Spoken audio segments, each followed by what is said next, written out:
오늘의 헤드라인입니다.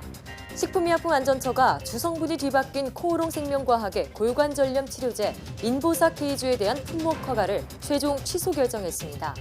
코오롱 측은 고의성이 없다며 법적 대응 의지를 밝혔지만 식약처의 최종 결정에는 변화가 없었습니다. 국내 연구진이 간이 딱딱해지는 섬유화 진행을 억제하는 신약 후보 물질을 개발하는 데 성공했습니다. 이 후보 물질은 국내 기업의 기술 이전돼 상용화를 준비 중인데 마땅한 간 경변 치료제가 없는 상황에서 신약 개발에 큰 도움이 될 것으로 기대됩니다. 일본이 이번 달부터 31년 만에 상업적 고래잡이에 나섭니다. 일본은 앞으로 100년 동안 밍크 고래를 계속 잡아도 개체수가 줄지 않는 수준으로 기준을 정했다고 하지만 국제사회에서는 이를 두고 논란과 비판이 일고 있는데요. 자세한 내용 취재 기자와 알아보겠습니다. 신나는 음악을 들으면 기분이 좋아지고 고백송처럼 음악으로 자신의 마음을 대신 표현할 때도 있을 만큼 우리 삶에서 음악이 많은 영향을 끼치는데요. 오늘 생각연구소에서는 음악과 심리학에 대해 이야기 나눠봅니다.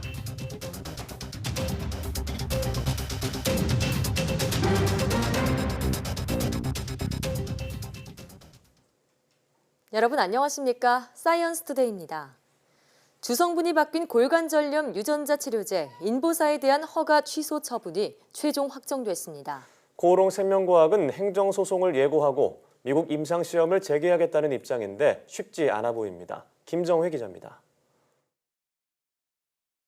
골관절염 유전자 치료제 인보사가 시장에서 퇴출됩니다. 식약처로부터 품목 허가를 받은 지 2년 만입니다. 식약처는 홈페이지를 통해 인보사에 대한 품목 허가 취소 처분이 최종 확정됐다고 밝혔습니다. 주 성분 중 2액이 연골 유래세포가 아닌데도 연골 유래세포로 품목 허가 신청을 해 허가받은 점 등을 취소 사유로 들었습니다. 허가 취소는 9일자입니다. 인보사는 무릎 골관절염 치료용 유전자 치료제입니다. 연골세포가 담긴 1액과 연골세포 성장인자를 도입한 형질 전환세포가 담긴 2액으로 구성됐는데 2017년 국내 첫 유전자 치료제로 식약처 허가를 받았습니다. 그러나 이액의 형질 전환세포가 연골세포가 아니라 종양을 유발할 가능성이 있는 신장세포로 확인돼 식약처는 지난 5월 인보사의 품목 허가 취소 계획을 발표했습니다. 5월 28일자로 인보사 K주에 대한 품목 허가를 취소하고 코오롱 생명과학을 고발하기로 했습니다. 이후 최종 행정 절차로 코오롱 생명과학의 의견을 듣는 청문 절차를 진행해 품목 허가 취소를 최종 확정했습니다. 그러나 이제 법적 다툼이 시작될 전망입니다. 코오롱 생명과학은 식약처를 상대로 한 행정소송을 예고했습니다. 코오롱 측은 미국에서 임상시험도 재개한다는 계획입니다. 인보사를 맞은 환자들은 코오롱 측을 상대로 공동으로 손해배상 청구 소송을 진행하고 있습니다. 식약처가 밝힌 인보사 투여 건수는 지금까지 3,700여 건, 환자는 3,000명 선입니다. YTN 김정희입니다. 치매보험금은 전문의가 인지사회 기능 검사를 한 뒤 발병 여부를 판단해 지급하게 돼 있습니다. 그런데 일부 보험사가 MRI나 CT 등에서 문제가 없으면 보험금을 지급하지 않는다는 약관을 만들어 논란이 많았는데요. 앞으로는 이런 불합리한 점이 개선될 예정입니다. 백종규 기자입니다. 보험사들은 가벼운 치매 증상에도 수천만 원의 보험금을 준다며 치매 보험을 홍보하고 있습니다. 이에 따라 치매 보험 가입자가 최근 늘고 있는데 지난해 전체 가입자보다 올해 1분기 가입자 수가 더 많을 정도입니다. 하지만 가입자 수와 더불어 치매 보험 관련 불만도 급증하고 있습니다. 치매 보험은 신경과나 정신건강의학과 전문의의 인지사회기능 검사를 통해 경증과 중증 치매로 나뉘고 보험사는 이를 토대로 보험금을 지급합니다. 그런데 일부 보험사가 CT나 MRI 등의 뇌영상 검사에서 이상 소견이 없으면 보험금을 줄 수 없다는 약관을 만들어 소비자와 분쟁이 끊이질 않았습니다. 금융감독원은 보험사의 이런 행태가 불합리하다고 판단해 개선안을 마련했습니다. 앞으로는 CT나 MRI 등 뇌영상 검사 등 일부 검사에서 치매 소견이 확인되지 않더라도 종합적인 평가를 토대로 치매 진단이 가능합니다. 이와 함께 특정 치매 질병 코드와 치매약을 일정 기간 처방받아야 하는 등의 추가 조건을 걸어 보험금을 지급하는 것도 금지합니다. 다만 보험사는 도덕적 해이를 방지하기 위해 전문의 검사 결과 내용 제출을 요구할 수 있도록 했습니다. 신규 판매 상품에 대해서는 7월 초에 약관 변경 공고를 통해 금년 10월부터 상기 약관 개선 방안을 반영한 치매보험 상품이 판매되도록 할 예정입니다. 금감원은 기존 판매 상품도 이번 달부터 같은 조건이 적용될 수 있도록 보험사 감독 행정을 강화할 계획입니다. YTN 백종규입니다. 한국천문연구원 권우진 박사가 이끄는 국제연구팀이 지구에서 1000광년 떨어진 분자운에서 초기 아기별을 관측했다고 밝혔습니다. 또 지금까지 예상을 깨고 아기별이 자기장을 이겨내고 원반 형태의 가스와 먼지를 만든다는 사실도 확인했습니다. 별은 분자운 속에서 만들어지는데 밀도가 큰 지역의 중력으로 급격하게 수축하면서 태어납니다. 또 중력 수축으로 만들어진 아기별은 빠르게 회전하는데 빠르게 도는 아기별 주위로 가스와 먼지가 유입되면서 원반 모양이 나타나는 겁니다. 국제연구팀은 세계 최대 규모의 아타카마 밀리미터, 서브 밀리미터 전파 간섭계를 이용해 페르세우스 분자운에 속해 있는 초기 아기별을 확인했다고 밝혔습니다. 권우진 박사는 자기장이 아기별 원반 형성과 진화에 미치는 영향을 들여다보는 것은 행성계 기원을 밝히는 데 중요한 과제라며 아기별로 유입되는 물질 흐름과 자기장 사이의 영향을 자세히 살펴볼 계획이라고 말했습니다. 그럼 여기서 연구를 주도한 권우진 박사의 말을 직접 들어보겠습니다. 원반은 행성계가 생기는 곳이잖아요. 그래서 이렇게 어려운 환경 속에서도 원반이 생기는 거를 확인을 했으니까 그만큼 이제 행성계를 형성할 수 있는 조건이 더 넓어진 거죠. 자기장이 약해질 수 있는 그런 기작 같은 것들을 고려를 해서 연구를 해야 되는 그런 방향을 제시를 또 한 거죠. 국내 연구진이 간경변 치료제 신약 후보 물질을 개발했습니다.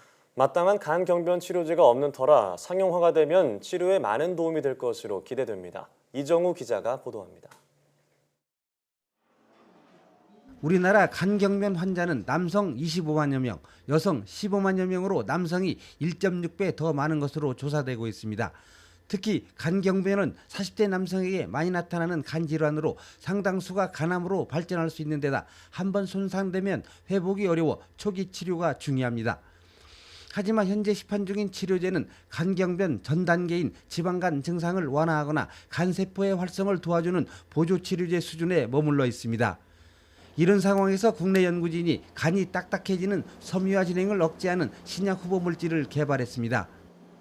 저희가 이번에 개발한 약물은 세포 수준에서 일어나는 오토파시라는 작용을 억제함으로써 간 경화에 효능이 있음을 확인하였습니다. 세포가 불필요한 단백질이나 세포 내 폐기물을 자가포식 방법으로 없애는 이른바 오토파지 현상을 활성화해 간경변 유발인자의 발현을 억제하는 원리입니다. 연구진은 지방간이 있는 제브라피쉬 물고기에 신약 후보 물질을 투여한 뒤 분석했더니 정상간 수준으로 돌아왔다고 밝혔습니다. 이와 함께 쥐를 대상으로 한 실험에서도 간 섬유화가 현저히 줄었다고 설명했습니다. 국내 특허 출원 3건과 관련 논문 2건이 발표된 이번 연구 성과는 국내 의료 전문 기업의 기술이 이전돼 본격적인 상용화 수순을 밟게 됩니다.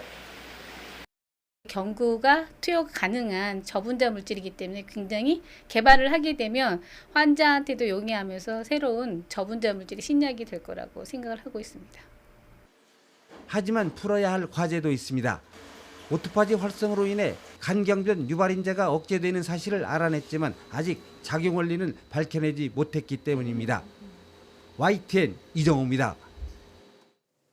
더위로 인해 생기는 급성질환, 온열질환 환자가 벌써 190명이나 발생한 것으로 확인됐습니다. 질병관리본부는 지난 5월 20일부터 6월 30일까지 190명의 온열질환자가 신고됐다고 밝혔습니다. 지난해 같은 기간과 비교하면 22명이 더 많은데 일사병으로 불리는 열 탈진 환자가 115명으로 가장 많았고 고체온 상태가 계속되는 열사병, 실신, 경련 등이 뒤를 이었습니다. 발생 장소는 운동장과 공원, 실외 작업장, 논밭 등이었고 시간대별로는 오후 3시에 환자가 많이 발생했습니다.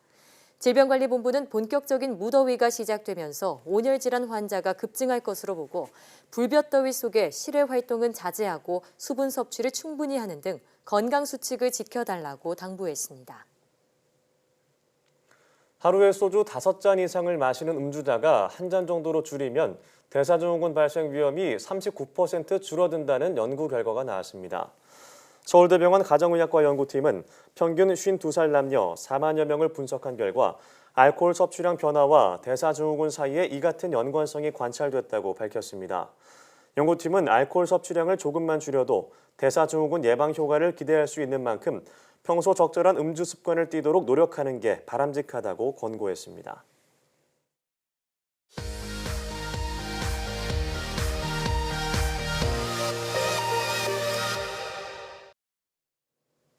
화제의 뉴스를 골라 과학 기자의 시선으로 분석하는 과학 본색 시간입니다. 네, 오늘은 최소라 기자와 함께하겠습니다. 안녕하세요. 어서 오세요. 네, 어떤 이야기를 나눠볼까요? 네, 일본이 이번 달부터 상업 폭영을 재개했습니다. 네. 식용 목적으로 고래를 잡는 것을 허용하기로 한 건데요. 이를 두고서 멸종위기 고래조차 사냥감으로 전락했다 이런 지적이 나오는 등 국제사회 논란이 가열되고 있습니다. 이에 대해 자세히 알아보도록 하겠습니다. 네. 자, 일본 정부가 금지돼 있던 식용 목적의 고래잡이를 허용했다고요. 이게 얼마 만인가요? 네, 정확히 31년 만입니다.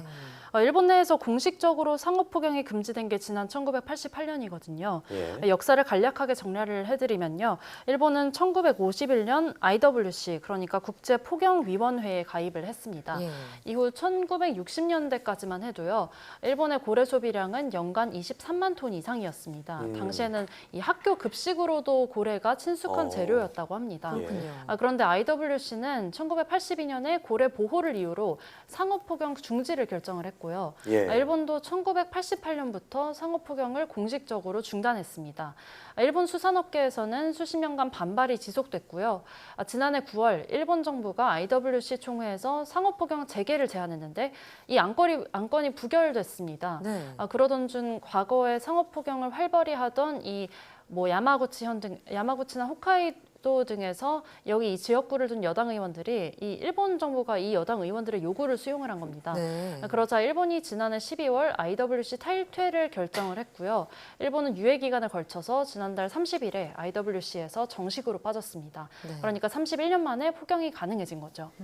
그래도 이제 일본이 그동안에도 고래를 잡아왔다고는 들었는데 이번에 달라지는 건 뭔가요? 네, 그렇습니다. 그동안에도 일본은 꾸준히 고래를 잡아왔는데요. 네. 지난해만 해도 이 일본이 조사 폭영을 명분으로 남극해와 북서태평양 공해상에서 총 637마리의 밍크고래와 보리고래를 잡았었거든요. 네. 예. 앞으로 달라지는 점은요. 상업 폭영으로는 이들 두 종의 고래 외에도 브라이드 고래라는 이 고래종을 더 잡을 수 있게 된 겁니다. 네. 잡는 허용 개체수 쿼터도 있는데요. 보면요, 일단 일본 정부가 허용한 연간 쿼터가 총 383마리입니다. 밍크고래 171마리와 그리고 브라이드고래 187마리, 그리고 보리고래 25마리입니다. 일본 수상청은 지난 100년 동안 앞으로 100년 동안 계속 이 고래를 잡아도 개체수가 줄지 않는 수준으로 이 쿼터를 정했다고 주장을 했습니다. 국제사회 비난을 고려해서 작년 한 해 동안 조사 폭영 방식으로 잡았던 600여 마리의 고래보다 한 40% 적은 수준으로 정한 겁니다. 네. 자, 개체 수는 3개로 늘었지만 전체 쿼터 수는 더 오히려 줄었다는 건데 자, 정말 개체 수가 줄지 않는 안전한 수준인지 이 부분이 가장 궁금한데요. 그 부분은 이제 국제사회에서 이견이 많습니다. 네. 올해 국제사회에선 비판이 더 우세한데요. 올해 일본 쿼터 170마리인 밍크고래를 우선 보면요. 북방 밍크고래의 이 개체수는 20만 마리로 멸종위기와는 거리가 좀 있습니다. 예. 하지만 일본이나 한국 근해에서 서식하는 밍크고래는요. 멸종위기에 놓여 있습니다. 네. 이 특정 개체군이 이 일본의 폭영으로 소멸할 수 있다는 우려가 나오는 겁니다. 쿼터가 187마리라고 말씀드렸던 브라이드 고래도 보면요. 북태평양에 사는 브라이드 고래는요. 서로 다른 행동 패턴을 가진 5개 개체군으로 나눠져 있을 가능성이 제기되거든요. 그런데 일본 학자들은 이를 부정을 합니다. 북태평양 전역의 브라이드 고래가 약 2만 6천여 마리가 이 하나의 개체군에 속한다고 주장을 하는 겁니다. 예. 이 개체군의 차이를 인정을 하면요. 사실상 폭영이 어려워지기 때문으로 보입니다. 마지막으로 쿼터가 25마리인 보리고개는요. 이 개체 자체가 이 세계 자연보전연맹이 지정한 위기종이거든요. 예.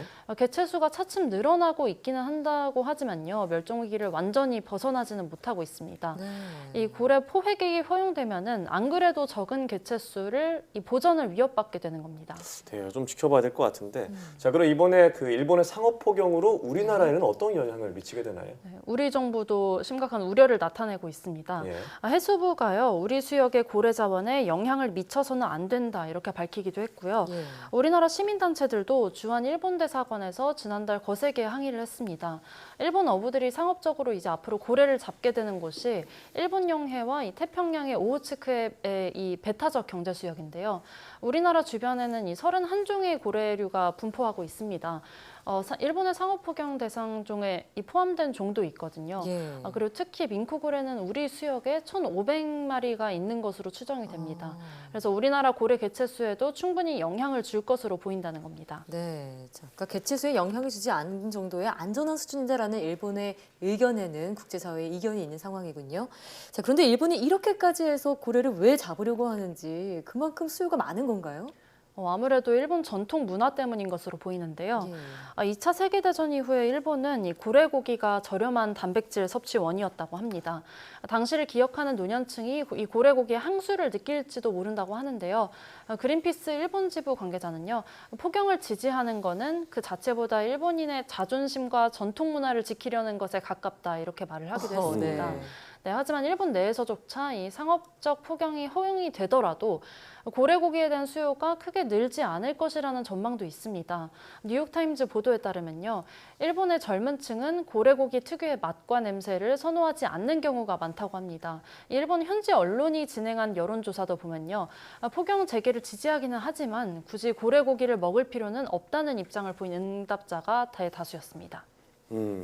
참 요즘에 뭐 이래저래 일본이 좀 튀는 일을 많이 하는 것 같아요. 좀 지켜봐야 될 것 같은데요. 자, 다음 소식은 어떤 소식인가요? 네, 심해어가 출현하면은 곧 지진이 온다는 속설이 있습니다. 네. 일본은 물론이고요, 우리나라에서도 이런 속설이 전해지고 있어서요. 가끔 동해안에서 심해어가 떠내려오면은 우려를 하는 어민들이 있습니다. 이 속설이 과연 진짜일까 일본 연구진이 연구를 했습니다. 예. 이 소식 자세히 전해드리도록 하겠습니다. 자, 인간보다 감각이 더 발달한 동물들의 지진 예견 능력, 영화 소재로도 정말 자주 등장하잖아요. 네. 이게 정말 사실일까 궁금했었는데 연구 결과가 어떻게 나왔나요? 네, 결론부터 말씀드리면은 심해어 출현과 지진 사이에는 연관이 없다고 밝혀졌습니다. 네, 일본 연구팀이 지난 2011년 동일본 대지진 때까지 발생한 200여 차례의 규모 큰 지진을 분석한 결과요, 이런 결론을 내린 건데요. 네. 연구팀은 지난 1928년부터 2011년까지 신문 기사 등에 보도된 심해어 관련 내용과 이 300여 건이 되는데요. 그리고 이 기간에 발생한 200여 차례가 넘는 규모 6 이상의 대지진의 관련성을 분석을 했습니다. 예. 연구한 결과 이 심해어 출현 30일 이내, 그러니까 한 달 이내에 반경 100km 이내에서 지진이 발생한 게 2007년에 발생한 규모 6.8의 지진 단 한 개뿐이었다고 합니다. 단 한 건이요. 지진과는 뭐 큰 연관성이 없다 이렇게 얘기가 나왔는데, 네. 자, 그럼 그때마다 발견된 심해어는 어떤 종류가 있나요? 네, 지난 83년간 일본에 출현한 심해어는 모두 8종이었는데요. 예. 붉은색의 긴 등지느러미가 특징인 이 상갈치의 일종인 류구노 스카이도 있고요. 네. 이 말은 윤궁의 사자라는 뜻이라고 합니다. 예. 또 화면에 나오고 있을 텐데요. 와, 눈이 진짜 크고 크네요. 갈치와 비슷한 이 연어 일종인 사케가시라는 심해어도 있습니다. 네. 네, 총 8종이었는데요. 이번 연구에 포함된 종입니다, 모두. 예, 용궁의 사자라는 이름에 걸맞게 정말 큰 네. 모습을 보였는데, 자, 지진을 미리 알 수 있는 척도가 될 수 있진 않을까 많은 기대를 모았는데 결과적으로 그렇지는 않다는 얘기네요. 네, 그렇습니다. 네. 말씀하신 것처럼 연구팀은 이 동물의 이상 행동이 앞으로 재난 방지 정보로 활용될 수 있을지 알아보기 위해서 연구를 시작한 건데요. 하지만 도움이 되는 정보는 이게 아닌 것으로 밝혀졌고요. 또 반면에 발상을 전환해서 심해어 등이 앞으로 나타나더라도 이 지진이 올까 봐 불안해할 필요가 없다는 말도 덧붙였습니다. 그러네요. 네, 또 지진은 예측이 어렵다는 걸 알고서 평소 대비하는 게 좋겠다고도 밝혔습니다. 네, 좀 결론은 그럼 언제 지진이 발생하더라도 좀 안정적으로 시스템을 구축해 나가는 게 좋겠다 이런 생각이 드는데요. 예. 자, 오늘 말씀 잘 들었습니다.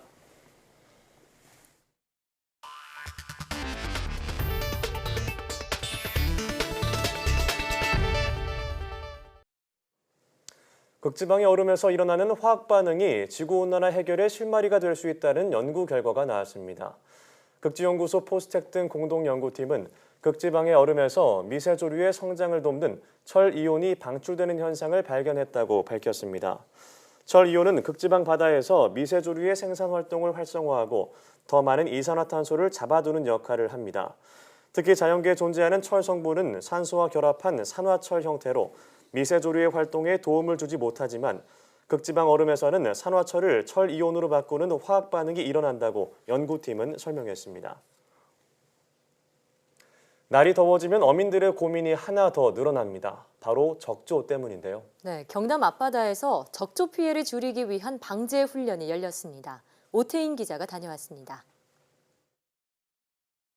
방제선이 양식장 주변을 돌며 쉼없이 황토를 흘립니다. 배가 지나간 자리에는 황토물이 긴 띠를 이룹니다. 대형 방제선이 물대포를 쏘자 황토가 뿜어져 나옵니다. 해군과 해경함정도 물을 뿌리며 방제에 나섰습니다. 적조 발생을 가장한 모의 훈련입니다. 철저한 사전 준비와 민관 군경 협업으로 적조 피해를 최소화하는 것이 주 목표입니다. 올해 예산 53억 원을 투여하여 황토 7만 톤, 황토 살포기 등 대형 장비 774대. 이번 훈련에는 전국에서 처음으로 다기능 방제 선박이 선을 보였습니다. 작은 배에 황토 살포기를 달아 기동성을 높였습니다. 훈련은 순조롭게 이루어졌지만 올해 적조 전망은 그리 밝은 편이 아닙니다. 이른 여름 날씨로 바다 수온이 높을 것으로 보이기 때문입니다. 수온이 오르면 적조가 더 극성을 부립니다. 늘어난 적조 생물은 아가미에 붙어 호흡곤란을 일으킬 수 있습니다. 바다 수온이 평년에 비해 1도 정도 높을 것으로 예상이 되며 따라서 이 장마가 끝나는 7월 하순경부터는 적조 생물 성장이 빨라질 것으로. 지난 3년 동안은 다행히 적조가 소강 상태를 보여 큰 피해가 없었습니다. 하지만 경남도 등 관계기관은 적조가 발생하면 신속한 대처가 무엇보다 중요하다며 어민들의 적극적인 신고를 당부했습니다. YTN 오태인입니다. 곽성현 한국링컨협회 이사장, 김철호 아이팩 회장 부부가 100억 원대의 부동산을 카이스트에 기부하기로 했습니다. 곽성현 이사장과 김철호 회장은 대전 카이스트에서 열린 학교 발전기금 기부 약정식에서 경기 성남시 분당구 일대 33만 제곱미터 규모 토지를 잘 활용해달라는 뜻을 학교 측에 전달했습니다.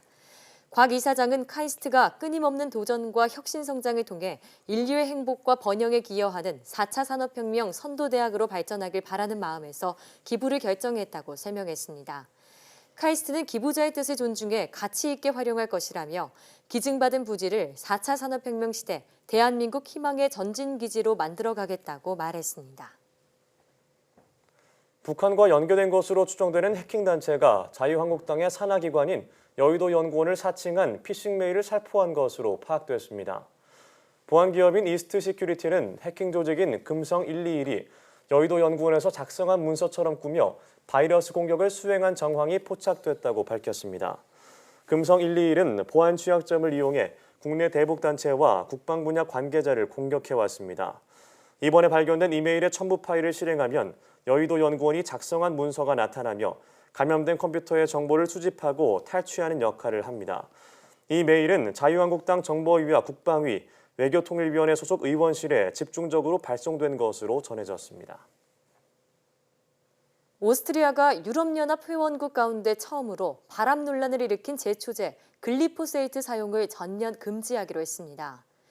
오스트리아 의회는 표결을 통해 예방적 조치로 글리포세이트 계열 제품 사용을 금지하는 내용의 법안을 가결 처리했습니다.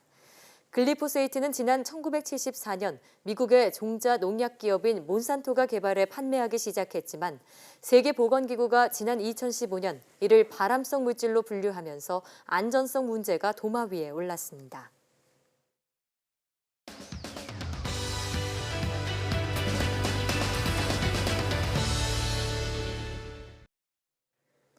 우리는 그날의 기분에 따라 음악을 골라 듣곤 하는데요. 음악은 심리적으로 어떤 영향을 미치는 걸까요? 네, 오늘 생각연구소에서는 음악과 심리학에 대해 알아보겠습니다. 연세대학교 심리학과 이동규 교수와 함께합니다. 네, 교수님 안녕하세요. 어서 오세요. 안녕하십니까. 네, 저도 그렇지만 참 우리나라 사람들 음악 듣는 거 좋아하는 것 같아요. 맞아요. 네. 음악을 언제 처음 들었을까 생각해 보면 아마 엄마 뱃속에서 먼저 듣지 않을까 싶은데 네. 그 태교 음악이 중요하다고 하잖아요. 정말 이 태교 음악이 태아에게 효과가 있을까요?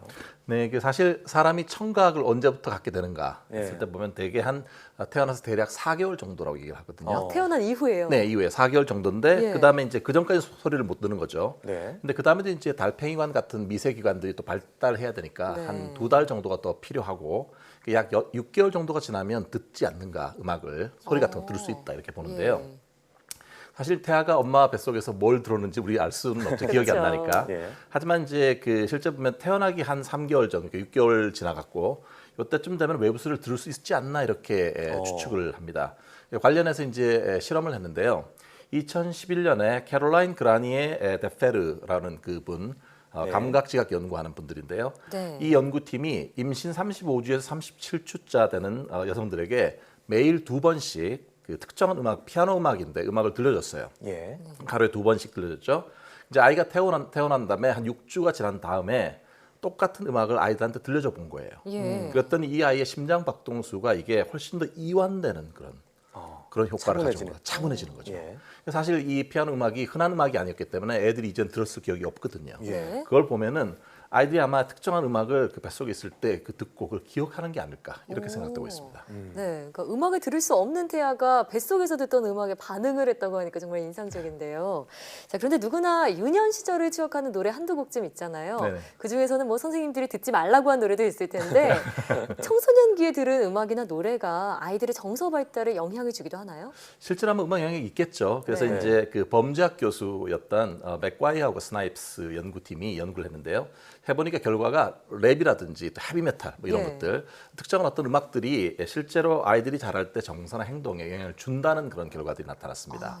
다만 이제 뭐 예를 들어서 이들의 연구를 보면 특정하게 폭력적인 가사가 담긴 음악 같은 거 예. 이런 것들은 그 만약에 듣게 되면 단기간 그적으로는 공격성이 많이 증가된다는 그런 결과가 나타났어요. 단기적으로는요. 하지만 이게 실제 장기 종단 연구를 해본 건 아니거든요. 아. 그냥 그때는 그런데 그 다음엔 어떻게 되는지는 잘 모르는 거죠. 예. 그래서 사실 지금 현재 시점에서는 특정한 노래나 아티스트 또는 특정한 장르가 우리한테 아이들 자랄 때 안 좋다 이렇게 꼬리표 붙이기는 어려울 것 같고요. 아마도 앞으로 관찰을 더 해봐야 되겠죠. 장기적으로 어떤지에 대해서는. 제 생각에는 아마 정서 발달에 특별히 나쁜 음악이 있다라기보다는 네. 자기 그 나이 때 맞는 음악을 듣는 게 중요한 것 같아요. 그러니까 아직까지 정서 조절이 잘 안 되는 청소년 같은 경우에 너무 폭력적인 내용이 담긴 음악 같은 거 이런 것들은 좋지 않겠죠. 그렇겠죠. 성인들이야 뭐 큰 문제는 없겠습니다만. 네. 네, 저도 뭐 학창 시절에 잔잔한 발라드 이런 거 좋아했는데 그게 정서 그래요? 발달에 좀 영향이 있지 않았나. 아, 잔잔하신가 봐요. 네, 그렇습니다. 자, 근데 이 성인의 경우에도 운전할 때 어떤 음악을 듣느냐에 따라서 사고 위험성이 달라진다고 들었는데 이건 어떤 얘기인가요? 네, 그 영국의 리서치 전문 업체인 모덴이라는 곳에서 실험을 해봤어요. 그래서 17세에서 25세까지 젊은 사람들 1,000명 정도에게 예. 빠른 템포 곡을 이렇게 들으면서 음주를 하게 했어요. 운전한 다음에 예. 이제 관찰을 한 거죠. 어떻게 예. 되나 했더니 참가자의 90%가 운전 중에 노래를 막 따라 부르거나 심지어 춤을 추고 이런 사람들이 많았다고. 아, 예, 운전 예. 중이에요. 예, 뭔가 반응을 한 거죠. 노래에 예. 대해서. 그리고 그중에 11%는 실제로 음악 듣다가 사고 날 뻔했다고 합니다. 예. 예, 그리고 이제 실험한 다음에 설문조사를 해보니까 네. 전체 참가자의 60%는 운전 중에 음악을 듣다 보니까 이게 나의 어떤 외부 자극에 반응하는 반응 속도라든지 이런 거 영향을 줬다 이렇게 네. 얘기를 했습니다. 아무래도 이제 빠른 박자의 그런 음악 같은 것이 반복해서 듣게 되면은 흥분 상태가 되겠죠. 그러면은 운전에 집중하기보다는 아무래도 음악에 더 신경 쓰게 되고 그러다 보면 자기 잠재 의식적으로도 영향을 받아서 자기도 모르게 그 속도를 높일 개연성이 있습니다. 네. 실제로 영국의 그 자동차 금융 전문 사이트 Confused는 운전할 때 들으면 이 노래는 위험하다 아, 그래요? 이런 노래들을 발표했다고 하는데 예. 네. 한번 들어보시겠어요? 아, 네. 예, 한번 들어보겠습니다.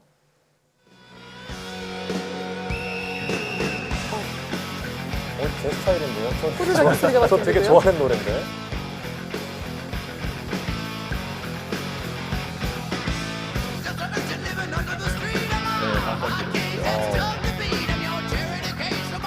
이거 들썩들썩하게 되는데 네. 또 다른 노래도 있나요? 네, 아마 이런 종류 노래 같아요. 예.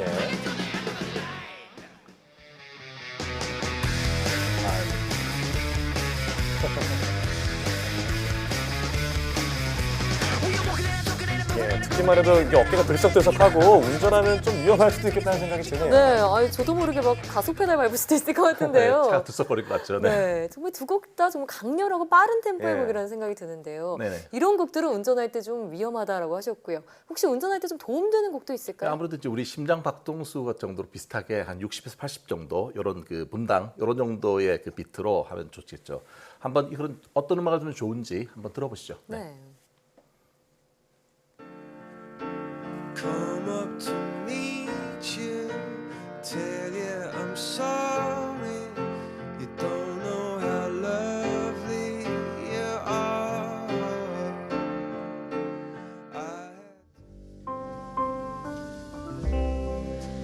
Come away with me on a bus.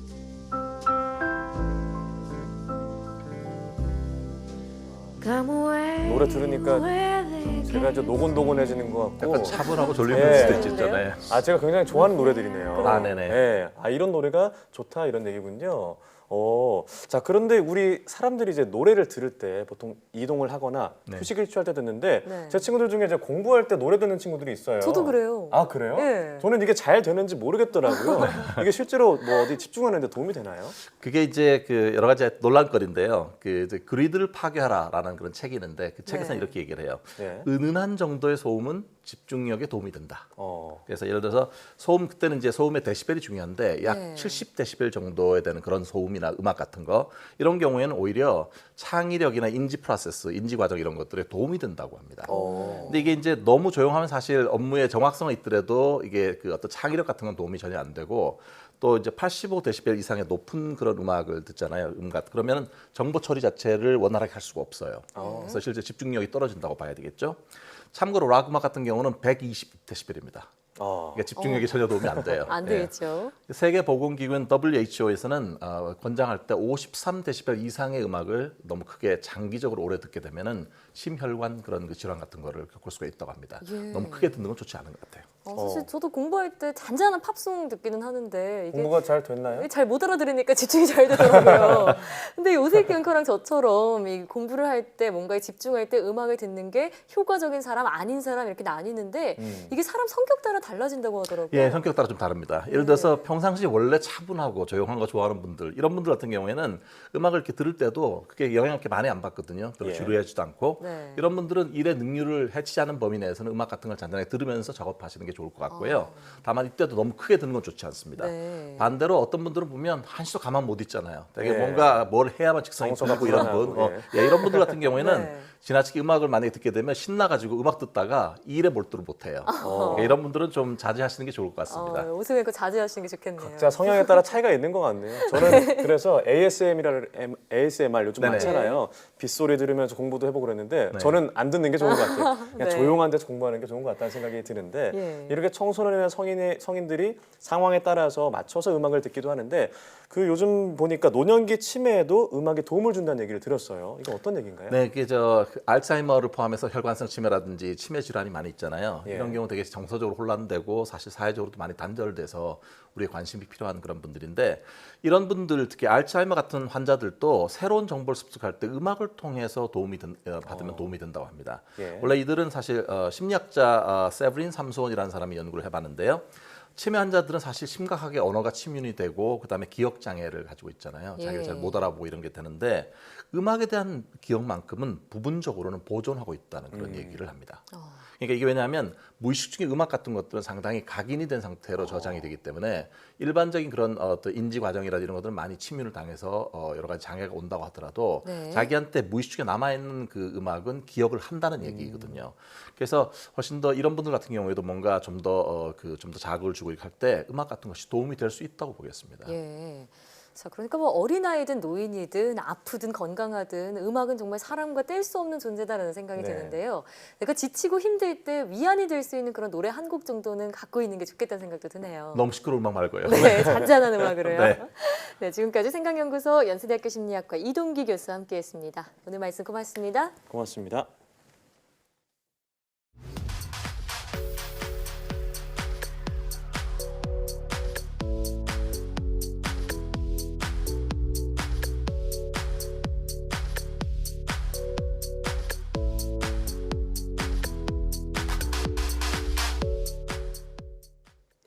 치매 환자는 기억 상실 등으로 극심한 불안이나 흥분 상태를 보이기도 합니다. 네, 음악이 이러한 치매 환자의 불안과 흥분을 진정시킬 수 있다는 연구 결과가 나왔는데요.